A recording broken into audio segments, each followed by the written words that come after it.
ಆತ್ಮೀಯ ಸ್ಪರ್ಧಾ ಮಿತ್ರರೇ, 2026 ಮತ್ತು 27ನೇ ಶೈಕ್ಷಣಿಕ ಸಾಲಿಗೆ ರಾಜ್ಯದ ಸರ್ಕಾರಿ ಪ್ರಾಥಮಿಕ ಹಾಗೂ ಪ್ರೌಢಶಾಲೆಗಳಲ್ಲಿ ಖಾಲಿ ಇರುವ ಬೋಧಕ ಹುದ್ದೆಗಳಿಗೆ ಎದುರಾಗಿ ವಿದ್ಯಾರ್ಥಿಗಳ ಶೈಕ್ಷಣಿಕ ಹಿತದೃಷ್ಟಿಯಿಂದ ತಾತ್ಕಾಲಿಕವಾಗಿ ಅತಿಥಿ ಶಿಕ್ಷಕರನ್ನು ನೇಮಕ ಮಾಡಿಕೊಳ್ಳುವ ಕುರಿತು ಸರ್ಕಾರ ಇಂದು ಆದೇಶ ಹೊರಡಿಸಿದೆ.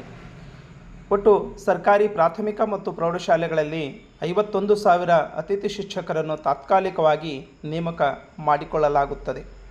ಇಲ್ಲಿ ಶಾಲೆಯ ಶೈಕ್ಷಣಿಕ ಚಟುವಟಿಕೆಗಳನ್ನು ಪ್ರಾರಂಭಿಸಿ ನಿರ್ವಹಣೆ ಮಾಡಬೇಕಾಗಿದ್ದು, ಶಾಲಾ ಪ್ರಾರಂಭದ ದಿನವೇ ಶಾಲೆಗಳಲ್ಲಿ ಖಾಲಿ ಇರುವ ಬೋಧಕ ಹುದ್ದೆಗಳಿಗೆ ಎದುರಾಗಿ ವಿದ್ಯಾರ್ಥಿಗಳ ಶೈಕ್ಷಣಿಕ ಹಿತದೃಷ್ಟಿಯಿಂದ ಖಾಯಂ ಶಿಕ್ಷಕರ ನೇಮಕಾತಿ ಆಗುವವರೆಗೂ ಅಥವಾ ಶೈಕ್ಷಣಿಕ ವರ್ಷದ ಅಂತ್ಯದವರೆಗೆ ಯಾವುದೋ ಮೊದಲು ಅಲ್ಲಿಯವರೆಗೆ ಶಿಕ್ಷಕರ ಕೊರತೆಯನ್ನು ನೀಗಿಸುವ ದೃಷ್ಟಿಯಿಂದ ತಾತ್ಕಾಲಿಕವಾಗಿ ಅತಿಥಿ ಶಿಕ್ಷಕರನ್ನು ನೇಮಕಾತಿ ಮಾಡಿಕೊಳ್ಳುವ ಅನಿವಾರ್ಯತೆ ಇರುವುದರಿಂದ ಈಗ ಒಟ್ಟು ಪ್ರಾಥಮಿಕ ಶಾಲೆಗಳು 40,000, ಪ್ರೌಢಶಾಲೆಗಳು 11,000, ಒಟ್ಟು 51,000 ಶಿಕ್ಷಕರನ್ನು ನೇಮಕಾತಿ ಮಾಡಿಕೊಳ್ಳಲು ಸರ್ಕಾರ 2026 ಮತ್ತು 27ನೇ ಶೈಕ್ಷಣಿಕ ಸಾಲಿಗೆ ಅತಿಥಿ ಶಿಕ್ಷಕರನ್ನು ತಾತ್ಕಾಲಿಕವಾಗಿ ನೇಮಕ ಮಾಡಿಕೊಳ್ಳಲಾಗುತ್ತಿದೆ.